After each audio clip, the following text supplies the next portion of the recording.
Hello, I'm John Bigger, and this is a special edition of Little Bigger Anarchism. This is a postcard from the London Anarchist Book Fair on Saturday, September the 17th. Me and my buddy Shane Little headed down on the early bus to London to take a look at the book fair. And we managed to get a few interviews while we were there. Not as many as we would like, so we can't say that this is some kind of definitive account. We didn't talk to everybody, but what we wanted to do was just get a few interviews to share with you with some of the people that we met there. So enjoy this. Consider it our postcard from the Anarchist Book Fair.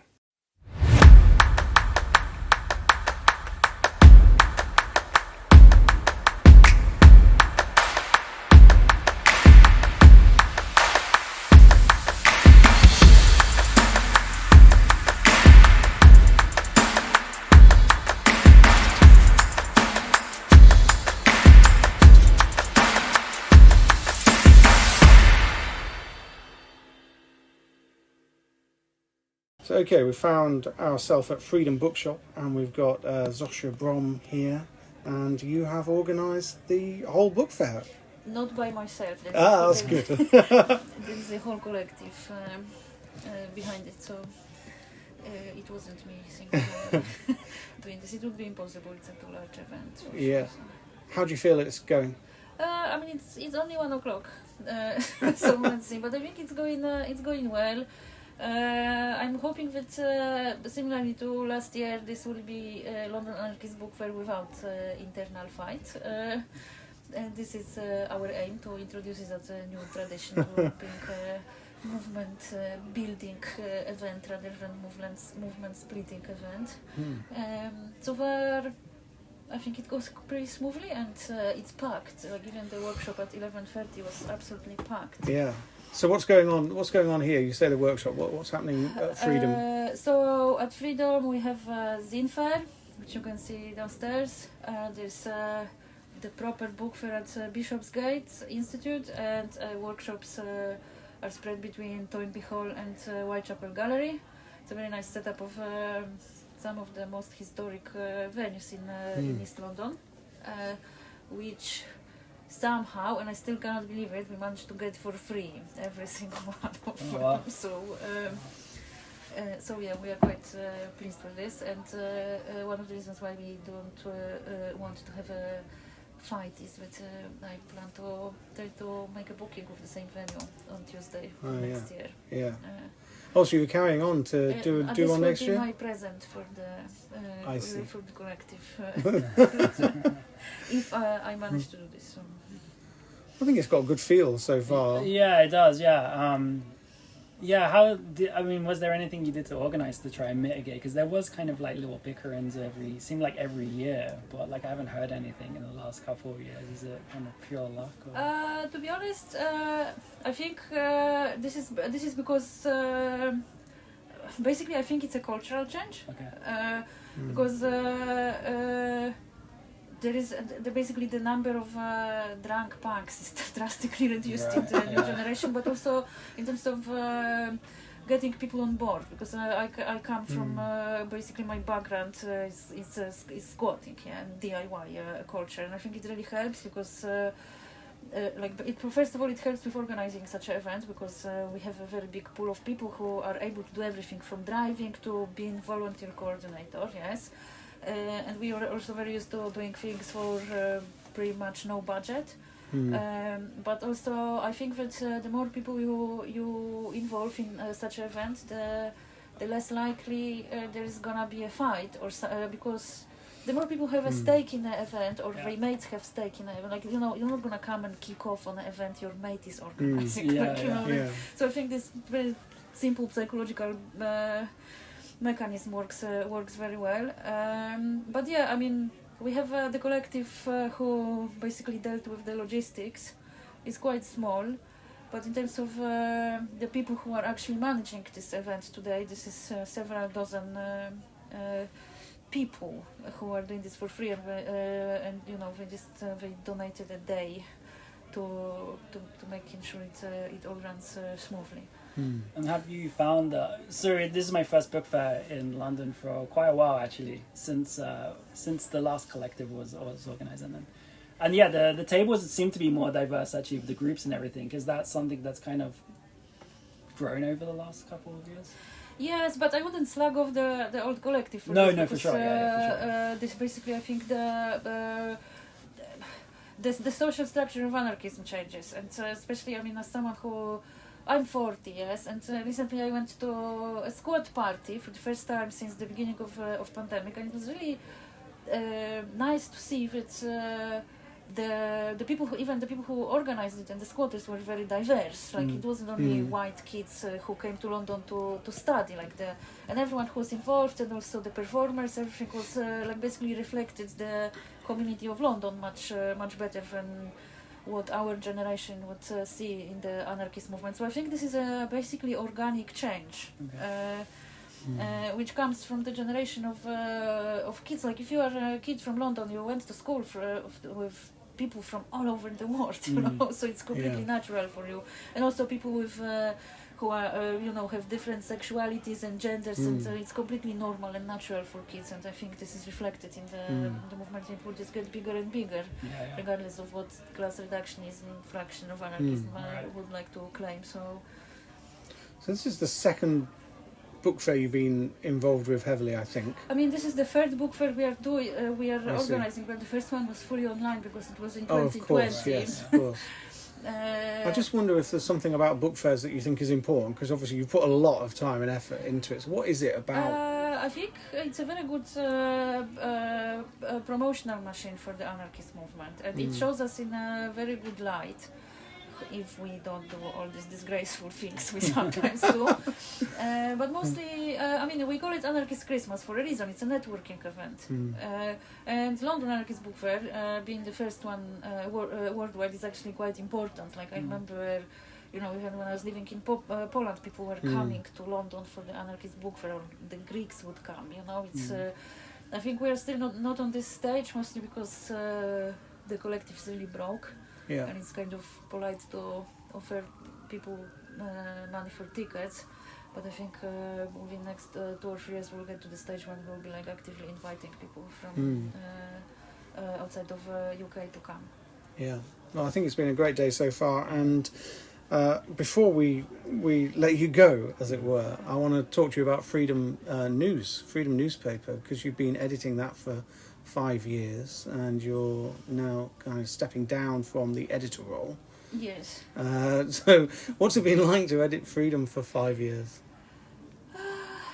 It was quite an adventure. I learned a lot of things. There's a lot of things I'm really proud of achieving, especially in terms of basically. I'm very proud of 2 things mostly. One is the Freedom's role in the formation of the COVID Mutual Aid Network, which was triggered by Articulate Freedom, and another one is creating very friendly environment in our editorial group. I think this is very important, and basically I think Freedom will be better off after I leave.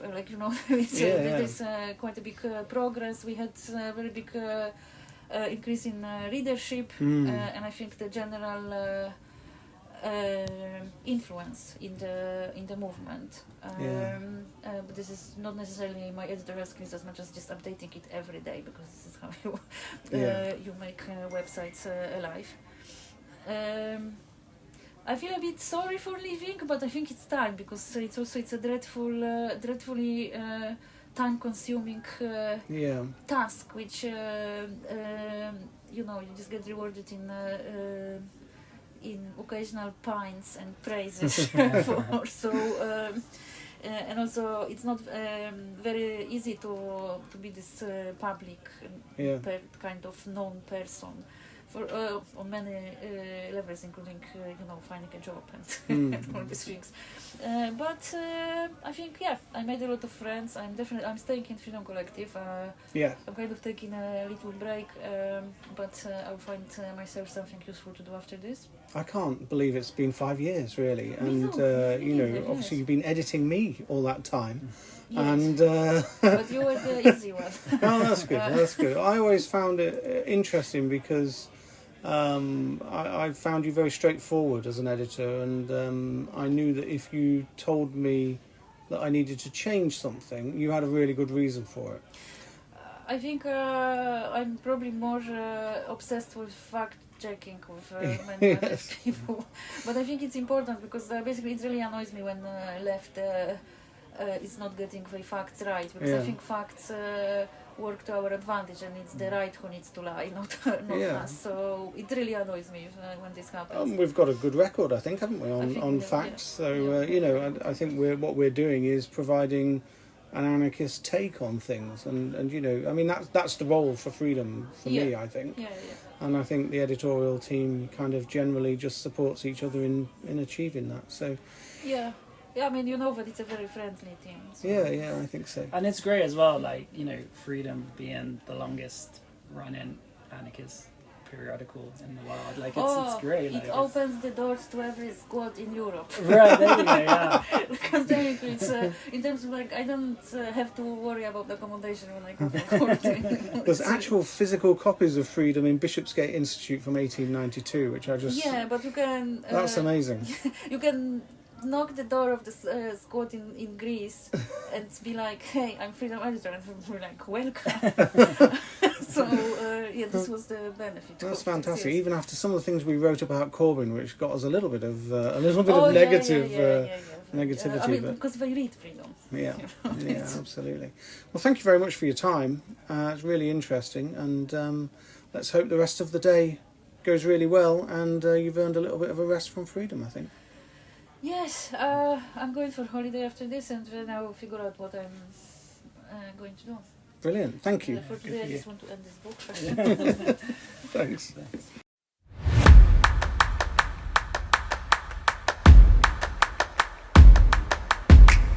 So now we're here with Jim Donaghy, and Jim, who are you here with today, and who are you representing? Today we're doing a stall for Anarchist Studies, the academic journal, and anarchiststudies.blog, which is an online publishing outlet that's associated with the journal. And you also did your PhD at Loughborough, so that's where we met, wasn't it? That's right. I was there from 2011 to... I didn't quite finish until 2016. Sometimes it just takes a bit longer, right, John? It does. And that's okay. Me too, actually. In the same club, It takes as long as it takes, doesn't it? Just didn't want to leave. Yeah. I'm still there. I've now escaped via Queen's University, and I work at Ulster University up in Coleraine, and we're slowly but surely trying to recreate an anarchist studies group there. So there's cool. Me and a couple of other colleagues have found. My next door neighbour is an emeritus professor called Richard Eakins, who has come out recently as a Quaker anarchist. Oh, wow. So we have some interesting corridor chats, and we've now got 2 PhD students with us doing anarchist stuff as well. So we're starting to get a little small club together. And your personal expertise is in punk, which we can talk about in a little while, hopefully, because you've got some books on the way, hopefully. Yeah. So tell me about Anarchist Studies Journal. How often does that come out, and what sort of things does it cover? 2 print issues a year. You can also get a digital version of it via subscription. It's published by Lawrence and Wishart, or Vizard. I'm not sure how you say it. No, I've actually had to say it out loud. They're most famous for publishing the collected works of Marx and Engels. That's where their publishing history comes from. But they also do a small selection of journals, academic journals, and Anarchist Studies is one of them. It's been in print now for almost 30 years. Most of that recent period it's been based at Loughborough University. Ruth Kinna and Matthew Adams are the current editors. And 2 issues a year, a wide range of topics really. Obviously there's a focus on anarchism. Most contributions are written with a readership in mind, with an assumed an assumption that the reader will understand some of the basics about anarchism. Yeah, so sure. it's not like a lot of times when you publish elsewhere, you have to spend a large part of your writing justifying or excusing your interest in anarchism and having to position yourself like that. So with anarchist studies, there's a bit more freedom to just get stuck into the actual interest and stuff instead of convincing people of your basic ideas to start with. Yeah, but it all sounds very, I mean, obviously very academic, and I can sense my own eyes glazing over. Yes. I can sense other people's as well. So, you know, where does the blog fit in it? It feels like the blog kind of needs a mention here. Yeah, well, you're asking at a good moment. We did an anti-university workshop yesterday with anarchiststudies.blog. And that's all part of the book fair as well, isn't it? That's right, yeah, it's all been connected event. We held it at the Mayday Rooms round on Fleet Street. It's a really cool space. It is. And yeah, as I mentioned there, a couple of anarchist PhDs have started at Ulster University, and now they've come on to kind of help edit the blog with me, because it was kind of a one person show for a long time. And we had to figure out what we were going to say in this workshop, and obviously we had to introduce what anarchiststudies.blog was. So Cassidy, one of the new editors on the blog, asked me, what is it then? And I didn't have a clear answer. I was able to tell him that it's been going since January 2018, that we've done 65 articles. I was able to mention what some of those articles are, but beyond that, I found it quite hard to define it. So I have actually been thinking about it, but it sits off the side of the journal, but it's different in terms of tone, type of article, style, length. It's shorter. There's less of a need, as with academic journals, to situate your thinking within the literature. So you can just, it's as much as anarchist studies is better than some other journals, the blog is even more about getting straight into it. And we've hosted all kinds of different things. There's been photo essays, there's been polemical arguments between old professors, there's been stuff about squatting, there have been interviews, whole range of things. Anything about kind of anarchist critiques of things that are happening in life, or things, or offshoots of little bits of academia. One we had recently was a discussion of the flag that everyone attributes to Nestor Makhno, with the skull and crossbones and the quite long slogan on it. And Sean Patterson, historian, had discovered that this flag wasn't to do with Makhno at all. And this would have been something for Sean that would have been an overlong footnote. But when you take it out of that context, it was actually a really interesting standalone read, and he was able to position it, within the current invasion of Ukraine, and highlight that some of the Ukrainian soldiers are actually wearing patches on their uniforms with this supposed Makhno flag, but it's not Makhno. But actually, it doesn't matter because the message is still powerful. So that's the kind of stuff that's in there. So a wide range of stuff, and when I look at the blog, I get the sense that its writing is more accessible than the journal. Is that a fair way of describing it, or is that just my simplistic way of looking at reading? I think I've got 10 minutes.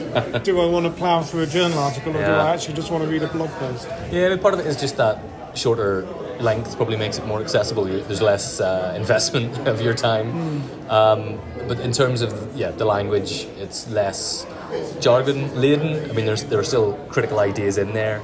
It's it's distinct from journalism or a kind of personal blog entry, because there is the space or the expectation that there will be some kind of critical analysis of an issue in there. So it might start from personal reflection. Lots of our articles have done, but it expands out from there to be something. So we're kind of taking some of those good parts of academia, maybe in terms of rigor and critique, but hopefully in a much more accessible style. And the workshop yesterday was quite focused on helping potential authors overcome barriers to participation. We had some interesting ideas come back from people involved in that about maybe also putting our articles up as audio files, things like that. So we're going to look at maybe, but it's kind of stepping on Anarchist Essays' toes a bit, but hopefully we can distinguish it from that. There's some really good podcasts out there, aren't there? Fewer and fewer every day. So I think you've described yourself as a punk. I think that's fair, isn't it? Fair enough. You're a punk. I'm a punk, yeah. Active musically? Yeah, still playing in a band, doing stuff we recorded recently, but still keeping my hand in. It's my only excuse for social life. So if I didn't have that, I would have nothing. So how does sorry? Talk to me about the series of books that you're working on with regards to punk, because obviously you really care about that as well. I'm not saying you don't care about the anarchist study stuff, but obviously, like, punk is a real part of your life. So I imagine the books are really important. Yeah, well, the books kind of came out of the Anarchist Studies Network conference that took place 2 years ago. We did a series of punk panels. I think we had 3, and kind of just said, well, yeah, this looks like the content of a book. You know, if we've got 9 interesting talks here, which can be developed into chapters. All right, we'll just do a call to get a few more chapters on. It'll be a 15 chapter book. Lovely, that'll be nice. But we put out a call for chapters, and we got more than 90 authors sent us abstracts. So huge. We were like, whoa, wow. And they were from all over the world, East Asia, Australia, loads from Latin America, all across Europe, Africa, Middle East, you name it. Some aspect of some scene or some relationship between anarchism and punk in a particular context was there. So we were stuck with the choice of turning down potentially 80 people and saying no, sorry, and having to think about how we were going to select from these things and what were the criteria going to be, or just expand the project. So we expanded it. It's going to be a 3-book series, I think. The first one is due very, very, very soon. The typesetting is just completed, and now final proofs are going. So it should be published imminently. And that's with Active Distribution, who are now based in Croatia. That's where John is doing his stuff from. So, and then we'll follow that pretty soon. I think next year, book 2 should be ready at some point, and then probably book 3 maybe the end of next year or early 2024. So it should be quite a quick series, but that probably won't go that smoothly. And this is going to cover a really large musical scene, but also internationally and indeed like across the whole world. Yeah, I mean it is about the overlaps between anarchism and punk, and that's so it's not just loads of stuff. I mean, the Punk Scholars Network have published loads of brilliant books about punk, widespread, all kinds of different contexts, and some of that has touched on anarchism as well, inevitably. But there's, I mean, I've been doing it for a while. This kind of punk studies, anarchist studies overlap. But there are a lot of people who are totally dismissive of that relationship, the relationship between anarchism and punk, or they recognise it but they take it for granted and don't look any further into it. It's like, oh yeah, that's a thing. But they're not conscious of the subtleties of it and the differences and what an anarchist punk scene looks like in communist Eastern Europe or contemporary Cuba or Venezuela. When you're smashing the system in that context, it's actually very different. Yeah. And the different forms of repression are there that exist for punks because of their politics or because of their contraventions of local religious customs or whatever it might be, are all quite different, but they all, I think over the course of all those chapters, there is some kind of a commonality that you kind of recognise, and I think it's in the title of the first book. We just called it Smash the System. So it's that kind of confrontational fuck you to the system, whatever that system happens to be, whatever set of oppressions happens to be stamping on your throat. It's reactive without being reactionary. Is that a thing? I don't know. Now we've got the F word in the podcast. Oh, is that allowed? It is. Does that mean I need to change the settings? I think 1 or 2 is okay. It's when it gets repetitive. Okay. All right. Okay. Sorry. I'll try not to censor you. I'll try and censor myself then. Coming back to anarchist studies and why you're here today, what kind of opportunities does the book fair present, and why did anarchist studies as a group decide to come down here? That's a chance to talk about what the journal does and what the blog does, and obviously the anti-university stuff was going on, and being able to do a workshop was really, I think, a deepening of that kind of opportunity to talk about it. And I think we, on the blog side anyway, have come to a new understanding of what it is we're actually doing and what we could be doing. But I mean, it's a great chance to come and see a lot of people I haven't seen for 5 years or more. You know, it's been. But is it more than that, or is it just? Is that? it more than that? Thanks. I've just been handed a flyer for a punk gig, listeners, which. Why did he hand it over to you? Neither of your hosts were offered a flyer, but I was. Maybe you look the part. I look the part. But what's the reception been like? Because a lot of anarchists have a resistance to the academy and academia. So Yeah, I do remember the first anarchist book fair I came to in about 2012, maybe. Yeah, it must have been. And I was sitting beside Ruth on the table, and this comrade came up and started giving us hell because we were sitting behind a stack of anarchist studies journal, like intellectual, blah blah blah, and then swear words and stuff. I was glad Ruth was there. She doesn't take any prisoners, and she told him what for. That was very good. But yeah, I mean that resistance is very real, even in a book fair where you think people might be a bit more open to reading and big thinky stuff, But I think in terms of the research that goes into anarchist studies is very often by anarchist activists themselves. Yeah. So I think in the best instances it's not research from above, it's research from within, and it's a space for anarchists, whether it's activists or not, to critically self-assess the movement. I mean, this is something that goes on anyway in people's ordinary conversations and activist things that are in no way academic.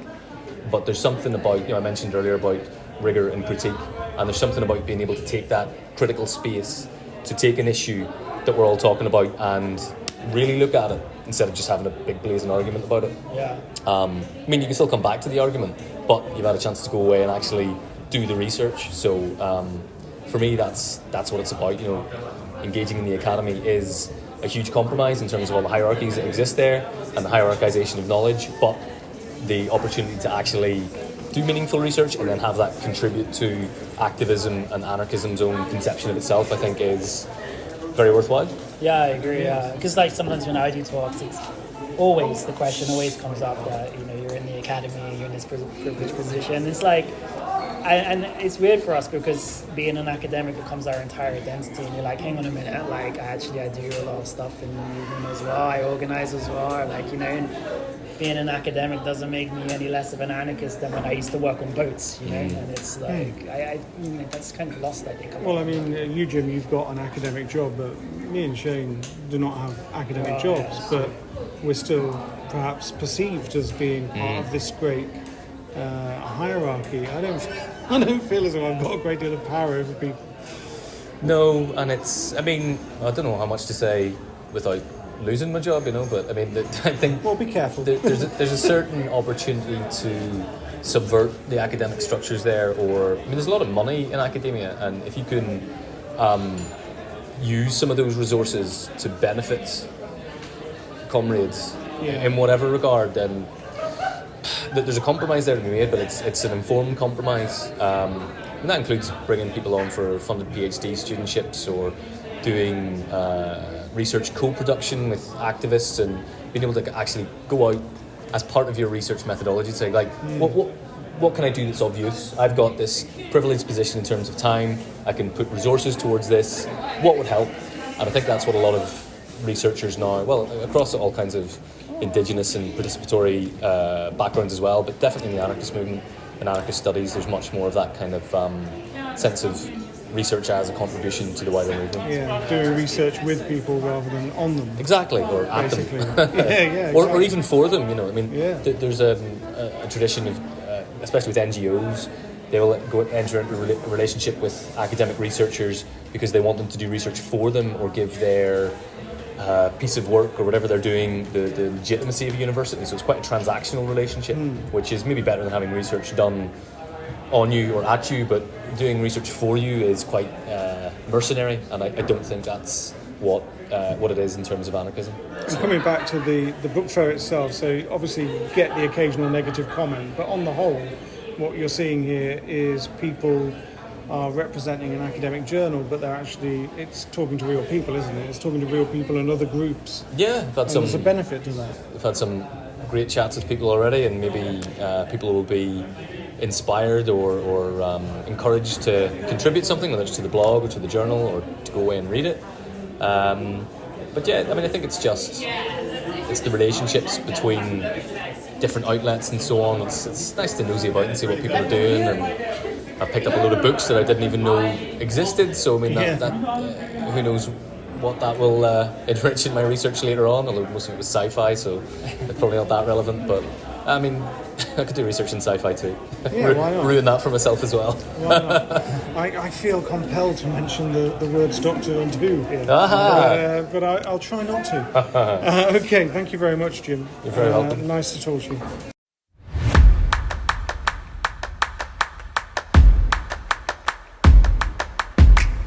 So we're here in the Bishopsgate Institute, and we've got Rob, who put together the printed edition of Freedom that's being given out for free, I think, isn't it? It is, yeah.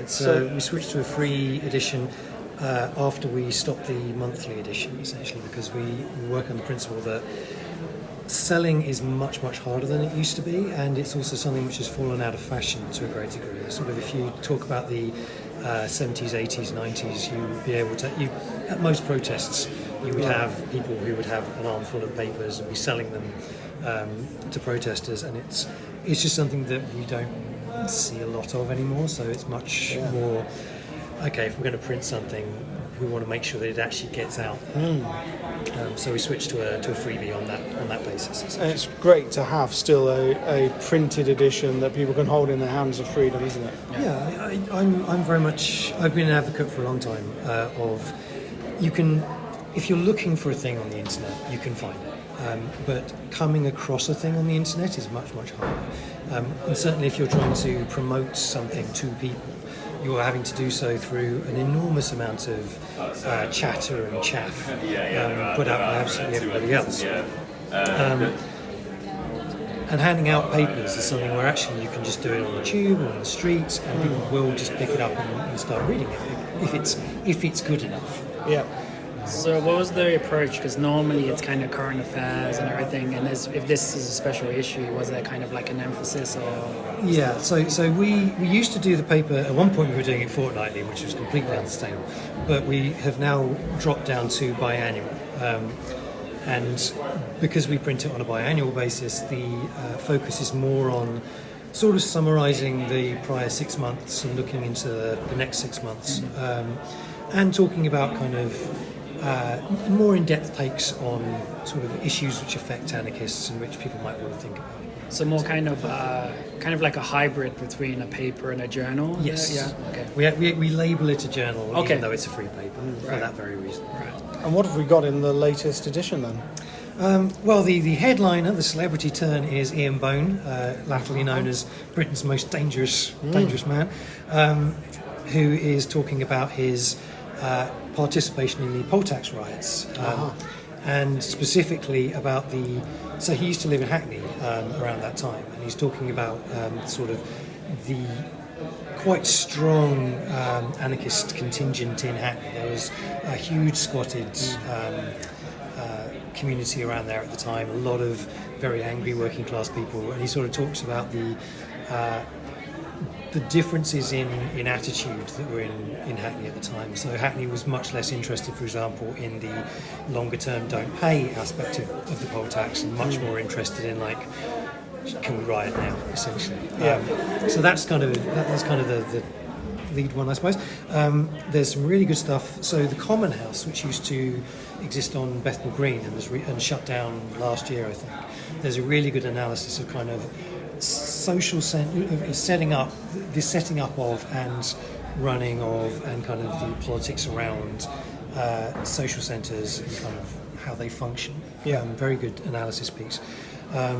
There's a couple of history pieces. There's a good piece on the ASS, a love letter to the ASS. In fact, that's the advisory service for squatters.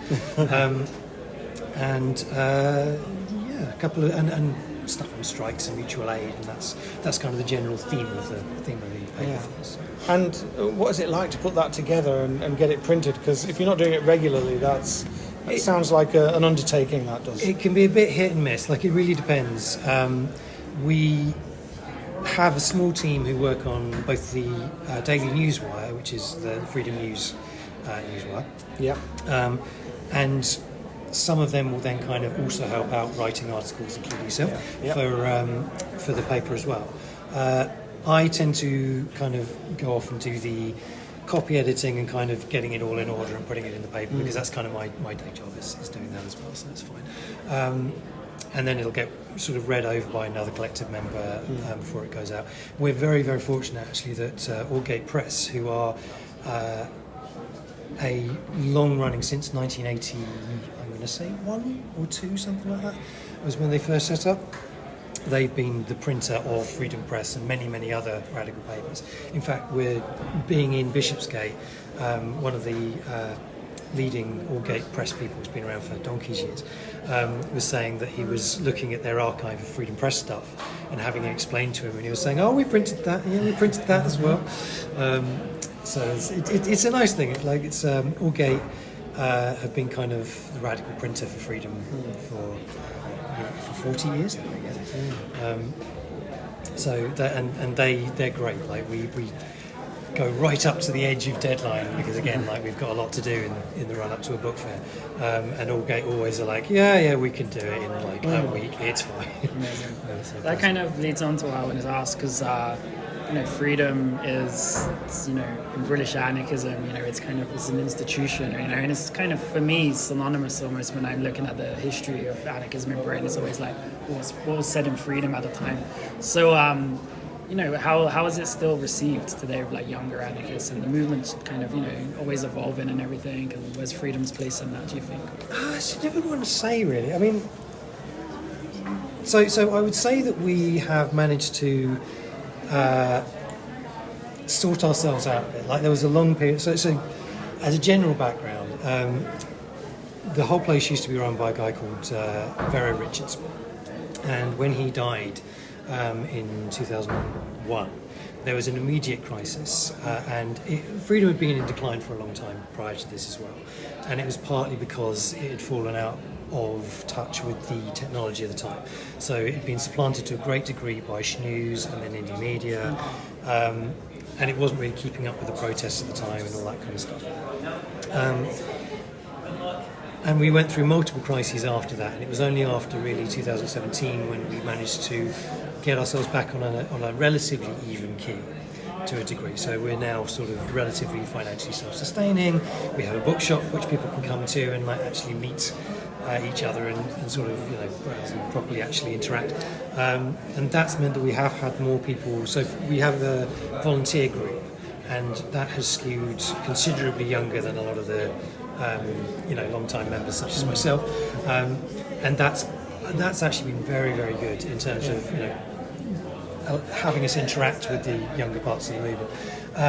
I think we're still regarded as a slightly older end, and I think that's partly because we just are, because any institution which has been around since we bought the building in 1968, but freedom of different types has been around since 1886. So, like, to take an example, George Barrett, who was around in the 1900s, was the youth at the time, and he was offered basically to take over the editorial role. And he said at the time, look, I think freedom's been around a bit too much. It's got a bit too much history. People are a bit too attached to it who are older and all this kind of stuff. So I'm going to go off and do my own thing. And we're now 114 years odd on from that. So that's just kind of something that tends to follow us around, is being an older institution. That's fine. We've kind of started. We're sort of in a better position now than we used to be, I think, in terms of like. We've got a website, we've got, as I say, volunteers who are a bit younger. We've got sort of, we're better known around the way than we used to again. So I'm generally quite optimistic about how things are going in that sense. Yeah. I think it's great. I mean, as I was saying to John earlier, like, I spent a lot of time in North America, and I always see a freedom paper and all the radical bookshops over there, and it's great. And like being in the freedom building, that's where I got my early political education, going to the meetings up there. It's a special institution, I think, and it's really helped sustain the memory of anarchism in the UK. It's it's great. It's definitely one where one of the things that the anarchist movement lacks in a really, pretty dire way is long-term infrastructure. Yeah. London's got a relatively high amount of infrastructure in terms of if you're anarchist inclined. It's got Houseman's as a big bookshop with kind of facilities and all this kind of stuff. It's got Lark on Fieldgate Street. It's got us, and there's a couple of co-ops around the way as well. But even so, it's sort of these are relatively small buildings. They're a relative rarity. You have to travel to get to them all of the time, and it's just. Places like Freedom are rare enough that it's, regardless of what else happens to be going on in the movement, whether everybody's arguing or whatever, it's sort of okay. That still needs to keep existing because when all these arguments are over, we're still going to need to carry on and do all this other stuff. I'm struck by the fact that obviously 2 printed editions a year is the kind of aim, and obviously one of them is timed for right now to be launched at the book fair. So that kind of connects the printing of Freedom News to the book fair. So what does the book fair mean to Freedom? So Freedom has for a long time had. It's been one of the major storeholders pretty much since the start of the thing. For a long time, actually, when we were a bit less financially on it, the book fair was essentially one of our major incomes. It helped sustain us on spending year on year. I think most people who have been around Freedom for any length of time end up feeling that the book fair is pretty special in as much as it's where we meet, it's where we see people who we haven't seen for years. I haven't seen you for quite some time actually, particularly because of the pandemic, but there's loads of people like we were talking about the Cunningham Amendment and hadn't seen him for years, and you wander around and once you become a bit more of an old timer, it's like we have a movement, we have a scene of people who we can actually interact with. Indeed, hello. Hello. We're just doing a bit of a re-interview thing. You're doing it? It's okay. I might keep that bit in. Good example. The book fair, when it shut down, when the original book fair shut down in 2017, there was definitely a huge loss in terms of having that. Like it's one of those few senses of continuity you get. Again, it's part of that infrastructure. I think in the same way that Freedom is, that you can come to the book fair 10 years down the line, and you see people who have been plugging away. But you wouldn't see them in any other. I think the last time we met actually was at the last book fair. Yeah, funnily enough. So there we go. And I have one final question, unless you've got anything in Shane. I'm just interested in the fact that we're in the Bishopsgate Institute. They've got an archive. There are copies of Freedom from 1892 on display. It just feels quite nice to be here. There's a link here, I think. There is. So Freedom had 2 major archive donations or whatnot. One of which was to the International Institute in Amsterdam. Which that goes way back. That was when what's his face, Max Nelu? Yes, he donated vast tracts of documentation to them, and we also then we brought that up to date in the early 2000s, I think, with a big donation of all our old papers and all this kind of stuff. But we also wanted one that was closer to home, and again, because we were going through various crises at the time, we felt that it made more sense for it to be kept by a proper institution that would look after it, rather than just kind of mouldering away in one of our upstairs rooms. So we gave Bishopsgate basically our entire archive, which was at the time fairly extensive, filled the entire what is now the ASS office. And they then bound, and a proof of concept here, they then bound single issues going from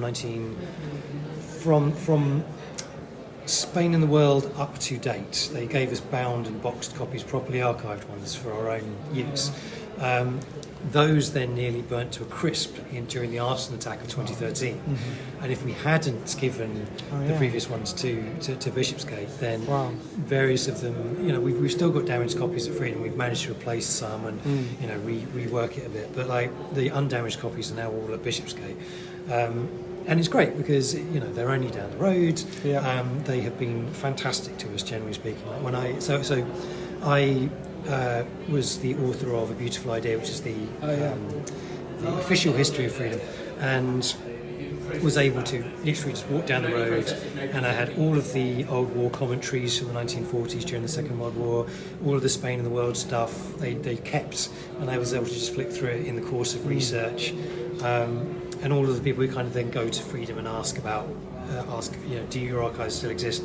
We can say, well, actually, you can just go to Bishopsgate, and they're all there, and they have very enthusiastic people who know what they're talking about, who can kind of guide you through it. Brilliant. So we're lucky to have a brand new edition of Freedom. How do people get hold of it?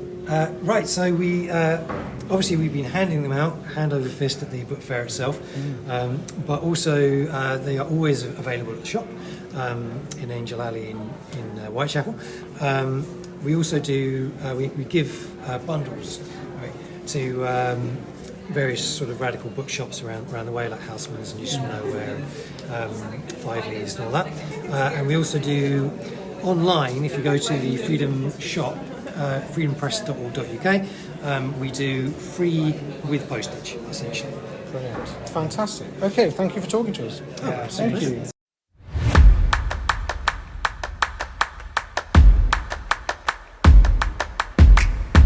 So that wraps up our snapshot from the 2022 London Anarchist Book Fair.